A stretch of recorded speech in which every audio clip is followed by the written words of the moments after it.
В полицейской сводке ежедневно фигурируют факты телефонных или интернет-мошенничеств. Чаще всего на уловки аферистов попадаются пожилые люди. Но веру в справедливость им возвращают полицейские.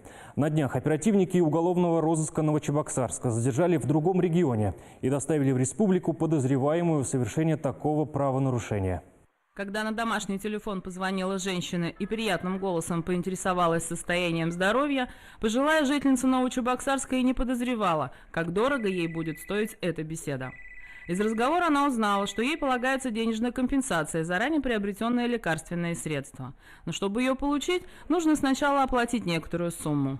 И, выполняя указания незнакомки, пенсионерка перевела через банкомат на указанный счет 12 тысяч рублей. После этого было еще несколько звонков с требованиями дополнительных денежных переводов. Было установлено, что телефонные звонки потерпевших совершались с территории Ивановской области.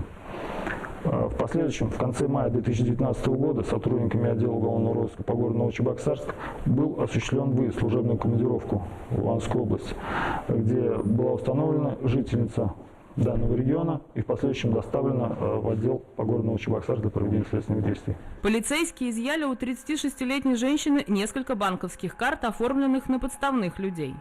Хоть она и пытается убедить стражу порядка в своей невиновности, оперативники располагают информацией о ее причастности к серии подобных мошенничеств в отношении жителей других регионов. Вас сотрудники за что задержали? По подозрению в мошеннических действиях. С начала года для раскрытия таких преступлений сотрудники уголовного розыска свыше 30 раз выезжали в более чем 20 регионов России. Было установлено 39 подозреваемых лиц, причастных к совершению 58 бесконтактных хищений.